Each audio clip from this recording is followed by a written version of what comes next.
Chapter 5 of The Game of Life and How to Play It. The Law of Karma and the Law of Forgiveness. Man receives only that which he gives. The game of life is a game of boomerangs. Man's thoughts, deeds, and words return to him sooner or later with astounding accuracy. This is the law of karma, which is Sanskrit for comeback. Whatsoever a man soweth, that shall he also reap. For example, a friend told me this story of herself, illustrating the law. She said, I make all my karma on my aunt. Whatever I say to her, someone says to me. I am often irritable at home when one day said to my aunt, who was talking to me during dinner, no more talk, I wish to eat in peace. The following day, I was lunching with a woman with whom I wished to make a great impression. I was talking animatedly when she said, no more talk, I wish to eat in peace. My friend is high in consciousness, so her karma returns much more quickly than to one on the mental plane. The more man knows, the more he is responsible for, and a person with a knowledge of spiritual law, which he does not practice, suffers greatly in consequence. The fear of the Lord, law, is the beginning of wisdom. If we read the word Lord, law, it will make many passages in the Bible much clearer. Vengeance is mine, I will repay, saith the Lord, law. It is the law which takes vengeance, not God. God sees man perfect, created in his own image, imagination, and given power and dominion. This is the perfect idea of man, registered in divine mind, awaiting man's recognition. For man can only be what he sees himself to be, and only attain what he sees himself attaining. Nothing ever happens without an onlooker, is an ancient saying. Man first sees his failure or success, his joy or sorrow, before it swings into visibility from the scenes set in his own imagination. We have observed this in the mother picturing disease for her child, or a woman seeing success for her husband. Jesus Christ said, "And ye shall know the truth, and the truth shall make you free." So we see freedom from all unhappy conditions comes through knowledge, a knowledge of spiritual law. Obedience precedes authority, and the law obeys man when he obeys the law. The law of electricity must be obeyed before it becomes man's servant. When handled ignorantly, it becomes man's deadly foe. So with the laws of mind. For example, a woman with a strong personal will wished she owned a house which belonged to an acquaintance, and she often made mental pictures of herself living in the house. In the course of time, the man died, and she moved into the house. Several years afterwards, coming into the knowledge of spiritual law, she said to me, "Do you think I had anything to do with that man's death?"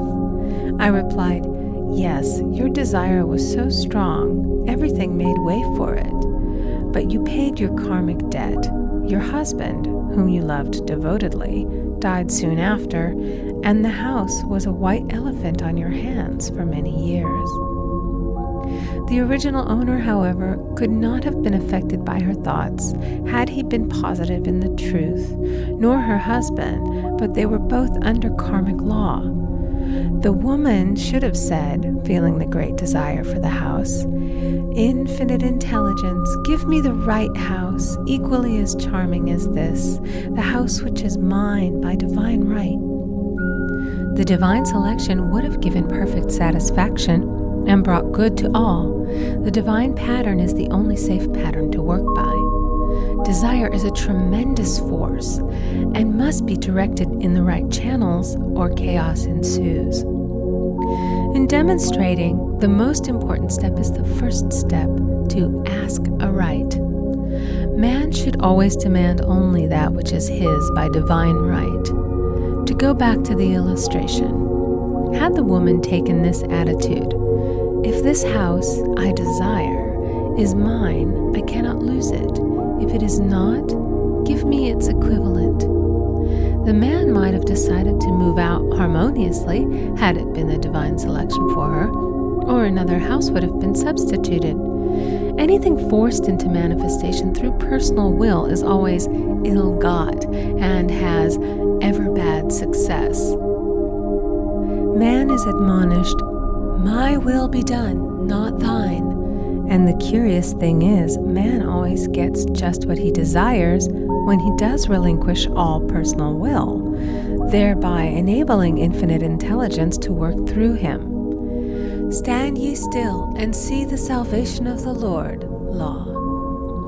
For example, a woman came to me in great distress. Her daughter had determined to take a very hazardous trip, and the mother was filled with fear. She said she had used every argument, had pointed out the dangers to be encountered, had forbidden her to go, but the daughter became more and more rebellious and determined. I said to the mother, "You are forcing your personal will upon your daughter, which you have no right to do, and your fear of the trip is only attracting it, for man attracts what he fears." I added, "Let go and take your mental hands off. Put it in God's hands and use this statement. I put this situation in the hands of infinite love and wisdom. If this trip is the divine plan, I bless it and no longer resist. But if it is not divinely planned, I give thanks that it is now dissolved and dissipated." A day or two after that, her daughter said to her, "Mother, I have given up the trip," and the situation returned to its native nothingness. It is learning to stand still which seems so difficult for man. I will deal more fully with this law in the chapter on non-resistance. I will give another example of sowing and reaping, which came in the most curious way. A woman came to me saying she had received a counterfeit $20 bill given to her at the bank. She was much disturbed, for, she said, "The people at the bank will never acknowledge their mistake." I replied, "Let us analyze the situation and find out why you attracted it." She thought a few moments and exclaimed, "I know it. I sent a friend a lot of stage money just for a joke." So the law had sent her some stage money, for it doesn't know anything about jokes. I said, "Now we will call on the law of forgiveness and neutralize the situation." Christianity is founded upon the law of forgiveness. Christ has redeemed us from the curse of the karmic law, and the Christ within each man is his redeemer and salvation from all inharmonious conditions. So I said, "Infinite Spirit, we call on the law of forgiveness and give thanks that she is under grace and not under law, and cannot lose this $20, which is hers by divine right." Now, I said, "Go back to the bank and tell them, fearlessly, that it was given you there by mistake." She obeyed, and to her surprise, they apologized and gave her another bill, treating her most courteously. So knowledge of the law gives man power to rub out his mistakes. Man cannot force the external to be what he is not. If he desires riches, he must be rich first in consciousness. For example, a woman came to me asking treatment for prosperity. She did not take much interest in her household affairs, and her home was in great disorder. I said to her, "If you wish to be rich, you must be orderly. All men with great wealth are orderly, and order is heaven's first law." I added, "You will never become rich with a burnt match in the pincushion." She had a good sense of humor and commenced immediately putting her house in order. She rearranged furniture, straightened out her bureau drawers, cleaned rugs, and soon made a big financial demonstration, a gift from a relative. The woman herself became made over and keeps herself keyed up financially by being ever watchful of the external and expecting prosperity, knowing God is her supply. Many people are in ignorance of the fact that gifts and things are investments, and that hoarding and saving invariably lead to loss. There is that scattereth, and yet increaseth. There is that withholdeth more than is meet, but it tendeth to poverty. For example, I knew a man who wanted to buy a fur-lined overcoat. He and his wife went to various shops, but there was none he wanted. He said they were all too cheap-looking. At last he was shown one the salesman said was valued at $1,000, but which the manager would sell him for $500 as it was late in the season. His financial possessions amounted to about $700. The reasoning mind would have said, "You can't afford to spend nearly all you have on a coat." But he was very intuitive and never reasoned. He turned to his wife and said, "If I get this coat, I'll make a ton of money." So his wife consented, weakly. About a month later, he received a $10,000 commission.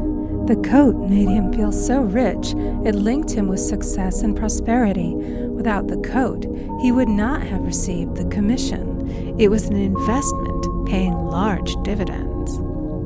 If man ignores these leadings to spend or to give, the same amount of money will go in an uninteresting or unhappy way. For example, a woman told me on Thanksgiving Day she informed her family that they could not afford a Thanksgiving dinner. She had the money, but decided to save it. A few days later, someone entered her room and took from the bureau drawer the exact amount the dinner would have cost. The law always stands back of the man who spends fearlessly with wisdom. For example, one of my students was shopping with her little nephew. The child clamored for a toy, which she told him she could not afford to buy. She realized suddenly that she was seeking lack and not recognizing God as her supply. So she bought the toy and on her way home picked up in the street the exact amount of money she had paid for it. Man's supply is inexhaustible and unfailing when fully trusted, but faith or trust must precede the demonstration.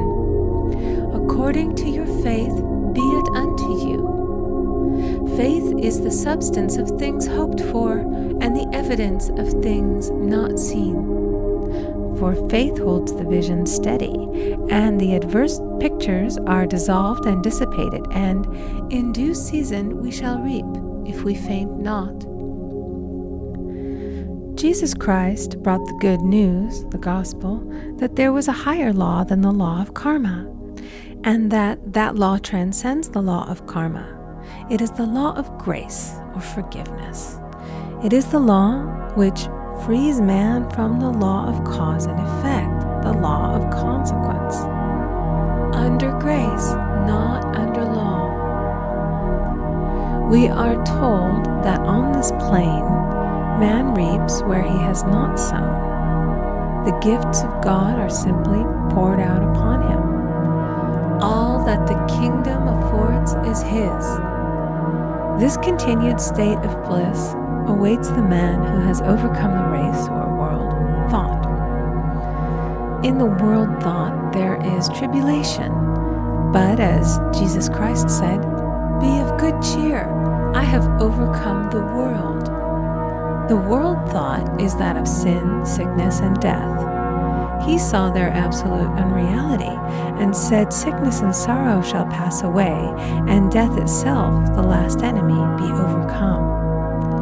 We now know, from a scientific standpoint, that death could be overcome by stamping the subconscious mind with the conviction of eternal youth and eternal life. The subconscious, being simply power without direction, carries out orders without questioning.